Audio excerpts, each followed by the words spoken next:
tutorial is a short, quick and easy video on how to cut this trumpet sleeve or funnel sleeve, however way you call it. In my previous video, I uploaded a complete tutorial on how to cut and sew this dress from start to finish. I'll be putting the link to the dress up and also in the description box in case you are interested in knowing how to. And I mentioned that I'll be uploading how to cut this sleeve in my next video. My name is Oluwatosin, in case you are seeing my channel for the first time, and you're welcome.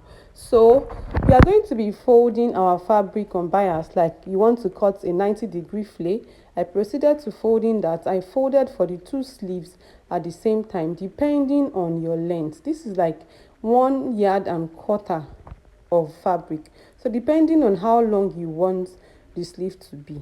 You are going to be measuring the armhole, that place that I marked. I measured the armhole divided by 2 plus ½ inch allowance. This person's armhole is 15.5, so I measured 16.5 divided by 2. That's 8.25. The next thing to do is to measure the length. Our sleeve length is 21. I measured 22 here because I'll be needing ½ inch allowance to fold it down and also to add it to the armhole. So you go back to the up of your fabric and then measure whatever length you have.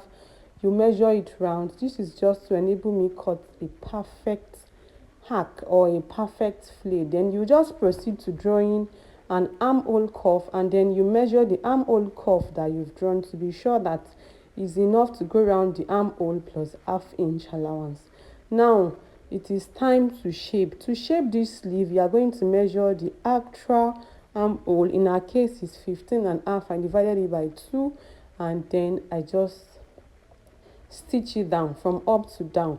But what I did for this particular one was, this is the right side of the fabric. While I was stitching my first stitch, wrong side was facing wrong side. Unlike the normal way we used to stitch, the right side is supposed to face right side. I made wrong side face wrong side, and then I stitch it down with like 1/4 inch first. Then I flipped it to the wrong side, the normal way I was supposed to shape initially. Now the joining is inside on the right side. Now I'm now going to stitch it again from up to down.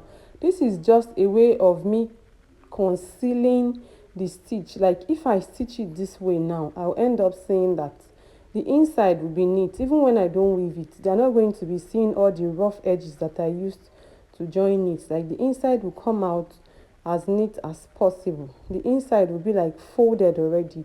So the next thing I did was just to fold it down with ½ inch, and then I attached it to my armhole. Basically that is it. It is a very, very simple process. Thank you for watching. I'll see you in my next video. Bye.